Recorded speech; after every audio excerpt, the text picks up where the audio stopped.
From dangerous stunts to clever tricks, these are the 25 secrets in Ben-Hur that you never noticed. 25. The Epic Gamble. Before the dust of the chariots ever hit the air, Ben-Hur was already a battlefield behind the scenes. While making this movie, MGM was betting the studio's entire future on a single roll of the dice. $15 million at that time is equivalent to over $150 million today, bled into the production long before the cameras found their rhythm. Producer Sam Zimbalist pushed the limits like a man possessed. Bigger sets, more costumes, armies of extras, horses by the hundreds. If a normal film needed a dozen hands, Ben-Hur demanded 1,000. And with every demand, the pressure grew. Delays piled up, reshoots drained budgets, and rewrites kept everyone on edge. In executive offices, the fear was evident. One flop and MGM could collapse. On set, the stakes were just as brutal. Dangerous stunts, massive structures that could fail, crowds that had to move like clockwork. Any mistake, any misstep could cost lives or millions. But then, the miracle happened. The gamble worked. The film exploded into a colossal success, rewriting Hollywood history. Yet beneath the glory, you can still feel the tension, the anxiety, the sense that everyone walked a financial tightrope without a safety net. This enormous risk pushed Ben-Hur to deliver unprecedented scale and detail. Its success saved MGM and cemented the film as one of the greatest epics ever made. Number 24. Over 1,000 extras used in the chariot race. Shift the camera from the grand battle for MGM's survival to the dust-filled arena. Before a single wheel touched the sand, an army of over 1,000 extras had to be shaped. Each person had to flinch at the right moment, scatter at the right cue, react like their lives depended on the outcome of the race. Rehearsals stretched for hours under the punishing sun. Mistakes were dangerous. One poorly timed run, one person stepping a second too early, could derail a stunt or send a chariot crashing. So the crew planned everything with military precision. Lines were drawn, roles assigned, and remember, there was no CGI safety net, no digital crowd to fill in the gaps. Every dive, every panic scramble was real flesh and bone. Those extras brought life to the whole scene. Their discipline and intensity injected the scene with the authenticity that still grips audiences today. Number 23. Racing with Death. Once the sea of extras was drilled into formation, the filmmakers turned to a new challenge. Charlton, Heston, and the principal cast weren't just handed costumes and told to look intense. They were thrown into months of brutal, high-risk training under the watchful eyes of professional charioters. Every lesson was a dance with danger, horses charging at full speed, sand whipping in their eyes, wooden wheels rattling inches from disaster. One wrong grip, one late turn, and an actor could be swallowed by the very spectacle that they were trying to create. They learned it all: how to brake without being thrown, how to balance when the chariot shook like it wanted to throw them to the ground. And while stunt doubles stepped in for the deadliest moments, the close-ups, the emotion, the raw fear and determination that you see on screen, that's Heston. That's the cast, white-knuckled, jaw-locked, and trusting their training with their lives. The actors injected the race with a visceral realism that no stunt double could match. Their courage and precision elevated the sequence into one of the most heart-pounding and unforgettable moments in film history. Number 22. The arena built from dust. Once the actors proved that they could command the chariots without getting themselves killed, the production stumbled into another problem. Where do you race these beasts safely? The answer wasn't simple. It wasn't even practical. MGM ended up building an 18,000-foot sand track, a custom-made arena carved out solely for this one sequence. Engineers treated it like an experiment that could make or break the film. The texture had to be soft enough to cushion a fall, yet firm enough to keep the horses steady at full speed. Too loose and the wheels would sink. Too hard and one could slip and shatter bones. Every handful of sand was tested, sifted, and remixed until it created the perfect storm of realism and safety. And when the race began, that track took a beating. Chariots skidded, slammed, and crashed across it. Horses thundered over it again and again, kicking up dust that turned the air into a battlefield haze. No CGI, no digital dust. Everything you see is real. Coordinating it all was its own kind of warfare. Actors, stuntmen, wranglers, and camera crews had to move in harmony while chaos exploded around them. And yet on screen, it feels effortless, like this colossal track just simply existed, waiting for history to be made. That handcrafted sand arena became the backbone of the chariot race, giving it the gritty realism and raw intensity that still defines Ben-Hur's legacy. Without it, the film's most iconic sequence wouldn't have roared to life. Number 21, Death on the Reins. Even with the months of training, the chariot race was still a beast no one could fully control, and one day it nearly swallowed Charlton Heston whole. During a high-speed take, his chariot clipped an obstacle, just a split-second mistake, but enough to send the horses veering wildly off course. Crew members watching from the sidelines froze. Somehow, through instinct or sheer stubborn will, Heston clawed himself back into position. The scene didn't claim him, but it came terrifyingly close. And he wasn't the only one dancing with danger. Stuntmen wiped out. Extras scattered for their lives. Safety regulations back then were nothing compared to today. Real horses, real chariots, real consequences. But that razor-edge danger is exactly what bleeds into the film. You feel the speed, you feel the panic, the chaos is captured. Heston's near-death moment became part of the legend, an unspoken reminder of what the cast risked to make the scene breathe with authenticity. His survival preserved the heart of the chariot race and helped turn it into one of the most electrifying sequences in cinema history. Number 20, Worlds Built on Glass. After battling real danger, the filmmakers faced a different kind of challenge, building a world too massive to exist. They couldn't construct all of ancient Jerusalem. No studio had the money, the space, or the insanity to even try. So they turned to matte paintings, a kind of movie magic that demanded as much precision as any stunt. Artists painted entire skylines on sheets of glass, matching the camera's angle, the sun's direction, even the shadows on the actors' costumes. One brushstroke out of place and the illusion shattered. One wrong color and the scene had to be reshot at an enormous cost. These painters became silent architects of the ancient world. When the camera rolled, their work blended seamlessly with real crowds, galloping horses, and practical structures. What the audience saw wasn't a painting, it was a living city. And the best part, it saved MGM millions. Instead of building a massive, impossible world, they created it on glass. These matte paintings expanded the film scale without destroying the budget. They gave Ben-Hur the sweeping, monumental world that defines its epic legacy. Creativity made the impossible real. Number 19, Thunder in the Arena. To keep Ben-Hur rooted in raw, physical reality, the filmmakers made one uncompromising decision. Every chariot in that arena was pulled by real horses. There were over 70 of them, all trained and conditioned like elite athletes, preparing for the most dangerous performance of their lives. They were living creatures with instincts, fears, tempers, and explosive power. Trainers worked endlessly to sync them with actors, stuntmen, and the relentless rhythm of the cameras. They had to run at full speed and skid through tight corners in controlled chaos. And this was decades before CGI. No digital horses, no artificial crashes. Everything you see is real muscle, real hooves, real danger. Horses reacted on instinct. They veered, surged, hesitated, or bolted without warning. That unpredictability raised the tension for everyone involved. Actors had to read the animals like partners in a dance that could turn deadly with a single misstep. Their power was the main character in the scene. You're watching the raw force of 70 animals charging through a battlefield crafted for cinema. Their training demanded time, patience, and absolute precision, but it delivered something irreplaceable. The real horses infused the chariot race with unmatched intensity and authenticity, creating a visceral rush that no special effect could replicate. One of the key reasons the sequence remains legendary to this day. Number 18, the famous improvisation. One of its most memorable moments came from something completely unplanned. During a scene of triumph, Charlton Heston suddenly belted out a fierce, electrifying hurrah! This didn't exist in the script, the storyboards, or anyone's expectations.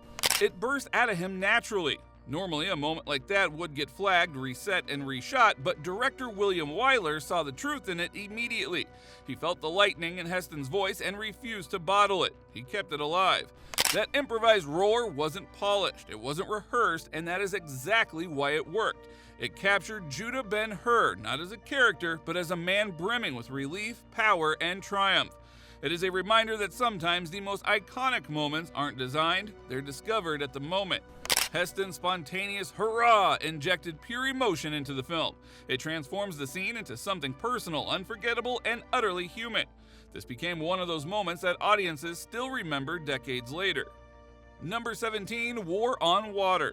After capturing a moment of pure human emotion, the filmmakers dove straight into one of the most technically brutal challenges. What looks like minutes of chaos on screen took 6 relentless weeks to film. This wasn't a scene they could simply stage and hope for the best. Water is unpredictable, explosive effects are unforgiving, and miniature ships don't behave unless every variable is controlled. So, the crew built a battlefield where they became the ocean's engineers. They had to create waves without capsizing actors, ignite explosions without drenching the charges, and slam ships together with just enough force to look catastrophic but not kill anyone standing nearby. Miniature models were blended with full-scale sections of ships. They were then stitched together through camera angles and practical ingenuity. But that meant double the coordination, double the risk. Every misaligned wave, every mistimed blast, every wobbling miniature meant that the entire take had to be redone. Actors and stuntmen shivered due to cold water. Crew members stood ankle-deep or waist-deep in tanks while managing pyrotechnics and mechanics that could go wrong in an instant. Retakes were constant because perfection was the only option. And yet out of that misery came one of the film's most jaw-dropping sequences. When the ships collide, it feels real because it was real, built from patience, precision, and a willingness to suffer for the shot. Those 6 grueling weeks delivered a sea battle so believable that it still holds up today. It proved that pure craftsmanship and daring practical effects could outshine anything CGI would one day offer. Number 16, a rivalry fueled by pain. One of the film's most powerful stories came from Stephen Boyd himself. While portraying Masala, Judah's ruthless rival, Boyd was fighting a private war behind the scenes. He suffered from serious health issues during the shoot, an illness that would have sidelined most actors instantly. But Boyd refused to retreat. Even in the grueling chariot race sequences, Boyd insisted on doing the majority of his own stunts. No substitutes, no safety cushion. He wanted Masala's ferocity to feel real, and he knew only he could give it that edge. The crew watched him with fear because his condition made the risk double. And you can see it in the film, the strain in his eyes, the desperation in his movements, the aggression that borders on unhinged. It isn't just acting, it is a man pushing through pain, refusing to let his body betray his character. That determination carved a darker, more haunting Masala, one driven by pride and fury that felt brutally authentic. And despite the injuries, despite the danger, Boyd delivered a performance that burned itself into cinema history. His relentless commitment gave Masala an intimidating presence and heightened the entire film with a raw human intensity. Number 15, the film won 11 Oscars. After sheer madness poured into Ben-Hur, the night of the Academy Awards felt more like a coronation. When the envelopes opened, history rewrote itself. 11 Oscars crashed onto the stage, shattering the record for the most wins any film had ever earned. These wins stretched across the entire battlefield of filmmaking. Best Picture, Best Director, Best Actor, and then even deeper, music, editing, costume, cinematography, art direction. Every department that had pushed itself to the brink finally saw the world recognize their sacrifice. It was thousands of individual triumphs being acknowledged at once. Critics praised the artistry, audiences loved the emotion and grandeur, and MGM, a studio that once feared bankruptcy from this single project, suddenly stood invincible. The risk had paid off not only financially, but immortally. The film's unprecedented 11 Oscar sweep cemented its legacy, proving that massive scale and masterful craft could coexist. Number 14, the city built by titans. More than 2,000 artisans, carpenters, painters, sculptors, and designers worked around the clock, carving an ancient world out of raw lumber, stone, plaster, and sweat. Massive palaces rose from dust. Entire streets stretched farther than some real cities. Pillars, courtyards, fountains, and colonnades were crafted piece by piece. Each detail was sharpened until it felt carved by history itself. Some structures grew so enormous they became landmarks on the studio lot. But greatness has a price. These builders worked brutal hours under deadlines that loomed like storms. Mistakes could cost days, weeks, even scenes. Communication had to flow constantly between designers, engineers, and laborers. And it all had to be done strong enough to hold thousands of extras, horses, chariots, and cameras rumbling across every surface. Their craftsmanship breathed life into the film. It turned imagination into something real, something that you could walk through, fight in, or vanish inside.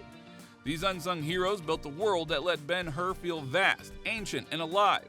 Without this unstoppable army of builders, the film scale would have collapsed. Their craftsmanship gave Ben-Hur its immersive power, transforming it from a movie into a monumental world audiences could believe in. Number 13. The costume department created 250,000 pieces. The costume department went all out for this film, creating over 250,000 pieces from scratch. Every Roman soldier, charioteer, and extra had a look that was built with precision. Armor plates, robes, helmets, everything had to fit right and still work during intense stunt scenes. Some outfits were so heavy they drained the actors, especially during physical shots. Hundreds of extras wore custom-made costumes that had to survive fights, falls, dust, and mud. Behind the scenes, seamstresses worked non-stop to ensure realism on camera. The massive variety of costumes made every crowd scene feel full and authentic. And it wasn't just about looking good. The designs helped define character, status, and the era itself. Even decades later, the scale and craftsmanship of these costumes are still impressive. People don't always notice it, but the costume team's dedication is a huge reason why Ben-Hur looks so visually rich and believable. Number 12. The film was shot in Rome's Cinecittà Studios. Ben-Hur was filmed at the massive Cinecittà Studios in Rome, Italy. This was one of the few places big enough to handle a production of this scale. The huge backlots were perfect for building entire ancient streets, deserts, and cityscapes. The natural Mediterranean landscape added authenticity that Hollywood simply could not match. Shooting in Rome also gave the production access to talented local crews and artisans who understood large-scale filmmaking. The studio's vast space made it possible to build giant sets while still accommodating thousands of extras at once. Because the location felt so real, the movie didn't have to rely much on tricks or artificial enhancements. The sunlight, terrain, and architecture helped every scene feel ancient and alive. Cinecittà became a playground for the filmmakers, allowing them to bring MGM's huge vision to life. Its contribution is a big reason why Ben-Hur feels like a fully immersive historical world. The choice of location shows how the right environment can elevate the entire story. Number 11. The famous hippodrome set. The Hippodrome Chariot Arena in Ben-Hur was truly one of a kind. It was a massive temporary set designed to handle hundreds of extras in real chariot races at full speed. After filming wrapped, it was torn down, and nothing like it has ever been built again. The design team studied ancient Rome arenas to make sure it felt close to reality. The attention to detail gave the chariot race its iconic look and made every shot feel big, dangerous, and real. The set let cameras capture the chaos from multiple angles, and it pushed actors and stunt performers to their limits. Today, the actual hippodrome no longer exists, but its impact lives on. Audiences still feel its scale and intensity even decades later. Number 10. The score is a musical masterpiece. Miklos Rosa composed a sweeping score performed by a massive 120-piece orchestra. From the thunder of chariot races to the quiet tension of personal confrontations, every note was perfectly timed to the action on screen. The music didn't just accompany the story, it told it. Themes of heroism, betrayal, and triumph added an emotional depth that visuals alone couldn't convey. Recording sessions were long and tiring as they demanded perfect synchronization with the film reels. The size, ambition, and complexity of the orchestration made it one of the most monumental scores ever recorded at that time. Critics lauded it for richness, sophistication, and sheer emotional power. Even decades later, Rosa's work sets the benchmark for epic film music. Without Rosa's music, Ben-Hur would have lacked its emotional heartbeat. Number 9. Nearly 4 hours of epic storytelling. Ben-Hur was monumental. At nearly 4 hours, it defied 1959 cinematic norms. It forced theaters to schedule intermissions and rethink their daily showings. It was absolutely risky. Audiences could have walked out, ticket sales could have suffered, yet MGM trusted the story's scale and power. Obviously, they had poured blood and sweat into every minute of filming. The editing team choreographed battles, chariot races, and emotional drama. Characters had room to breathe, grow, and transform while the sprawling world felt lived in and real. Some theaters even reshuffled schedules just to squeeze in 2 screenings a day. The runtime was not a burden, it was a feature. It gave the story the space to feel monumental. The nearly 4-hour length allowed Ben-Hur to unfold as a true epic. It gave audiences the scope and depth that made it legendary. Number 8. Faith helped sell. Beyond stunts, sets, and spectacle, Ben-Hur carried a spiritual weight that played a role off-screen as well. Members of the Church of Jesus Christ of Latter-day Saints actively supported the film's promotion. It was all because of its respectful treatment of biblical stories. Their involvement was about lending credibility and amplifying the movie's moral and spiritual themes. Church members attended screenings, spread word of mouth, and backed educational campaigns. For audiences, especially in conservative communities, this endorsement added trust and anticipation. This partnership subtly boosted box office performance, ensuring the film reached wider audiences. It also proved that thoughtful collaboration between filmmakers and cultural institutions could amplify both impact and profit. The church's support helped position Ben-Hur as more than just an action spectacle, reinforcing its spiritual credibility and broadening its audience. Number 7, the film's editing took over a year. Behind all of the spectacle and drama, editing was a battle of precision. Ben-Hur began with over 30 hours of raw footage. The challenge was to distill it into a cohesive 3.5-hour epic. Every shot, every angle, every moment of tension had to be scrutinized for pacing, emotion, and impact. Director William Wyler personally oversaw the process, ensuring that chariot races, sea battles, and massive crowd scenes flowed seamlessly. Editors had to balance safety, visual perfection, and storytelling. One misstep could ruin continuity, deflate suspense, or break the rhythm of a scene. It was painstaking, slow work, often invisible to audiences, yet every cut shaped the heartbeat of the film. Minor trims or extensions affected tension, timing, and emotional resonance. The meticulous editing transformed mountains of footage into a pulse-pounding epic. It emotionally charged the narrative. It is why Ben-Hur feels immersive and perfectly orchestrated. Number 6, danger was real. Even with meticulous planning, the set of Ben-Hur was a minefield of hazards. Chariot races, battle sequences, horses, heavy props, and pyrotechnics combined to make every take risky. Safety protocols were minimal by today's standards, and serious injuries among stuntmen and extras were common.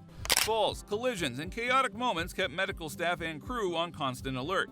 Actors like Charlton Heston and Stephen Boyd didn't hide behind doubles. They threw themselves into the action, pushing their bodies to the limit. That risk wasn't just for show, it bled into every frame. Audiences feel the speed, the chaos, and the tension because the danger was genuine. These real stakes slowed production, created stress, and left their marks on those involved. But they also made the film's action sequences pulse with authenticity. The real dangers faced by actors and crew gave Ben-Hur's action scenes unmatched intensity. It made the chariot races and battles feel alive, cementing the film as a benchmark of cinematic bravery and spectacle. Number 5, cameras on the edge. Once the logistics of chariots, horses, and extras were mastered, the filmmakers turned to capturing it all in ways that had never been seen before. They invented custom rigs, cranes, and daring camera angles. Ground-level shots hurled viewers into the dust and chaos, while slow-motion lenses highlighted every gallop, skid, and crash. Multiple cameras ran at once to capture the spectacle from every perspective. The setups were perilous. Crew members often had to stand dangerously close to roaring chariots and crashing props to get the perfect shot. Cinematographers pushed boundaries to balance realism with cinematic flair. The result of this hassle was that audiences felt inside the race. These techniques not only made Ben-Hur visually unforgettable, but also influenced generations of epic filmmaking. Innovative camera work transformed the chariot races from thrilling sequences into fully immersive experiences, ensuring that viewers lived it. Number 4, Charlton Heston had to speak Latin. To make Ben-Hur feel authentically ancient, Charlton Heston learned several Latin phrases for his role. The lines added historical flavor, grounding the dialogue in 1st century Rome. Most viewers barely noticed, but every phrase reinforced the world around Judah Ben-Hur. Heston had to deliver these lines while performing grueling physical scenes, chariot races, battles, and confrontations that left no room for error. Pronunciation, timing, and emotion all had to come together under extreme pressure. Latin elevated political discussions, religious moments, and ceremonial scenes, giving them extra weight and credibility. The effort was mentally exhausting on top of the physical demands, but it paid off. These subtle touches made the world feel real, immersive, and alive. Heston's commitment to speaking Latin helped Ben-Hur feel immersive and convincingly rooted in ancient Rome. Number 3, Charlton Heston wasn't the first choice. Before Charlton Heston became Judah Ben-Hur, the role was offered to Burt Lancaster and Kirk Douglas. Both of them turned it down. That twist of fate opened the door for Heston, whose physical presence, charisma, and screen magnetism would define the character and the film itself. Heston brought a unique blend of strength, vulnerability, and intensity, making Judah a hero that audiences could root for and believe in. His casting shaped the production. His dedication to chariot training, physical endurance, and even Latin dialogue reinforced why he was the perfect choice. Had another actor taken the role, the dynamic with Masala, the tension of the chariot race, and the emotional resonance might have shifted entirely. Casting Charlton Heston was a pivotal decision that anchored Ben-Hur's story, elevating both action and emotion. It shows how chance and timing can shape cinematic history, turning a single choice into a legend. Number 2, the title was shortened for impact. During production, Ben-Hur originally carried a longer title, Ben-Hur, A Tale of the Christ. Producers decided to shorten it, shifting the focus from the explicitly religious aspect to the epic story itself. The marketing emphasized action, adventure, and spectacle rather than solely spiritual themes. This change made the film feel grand, exciting, and accessible to a wider audience. Judah Ben-Hur's personal journey became the centerpiece, while the religious context remained subtly present. The simpler title helped the film reach broader audiences and emphasize its adventurous, epic qualities. It ensured that Ben-Hur was remembered not only as a story of faith, but as one of cinema's greatest spectacles. Number 1. The film's legacy influenced modern epics. Ben-Hur is a blueprint for every epic that followed. Its colossal scale, thrilling action, and obsessive attention to detail inspired blockbusters like Gladiator and Clash of the Titans. Directors still study its chariot races, sea battles, and sprawling sets for lessons in pacing, spectacle, and visual storytelling. Costume design, music, and editing set new standards, while the practical effects, inventive camera work, and massive crowd coordination became a template for ambitious filmmaking.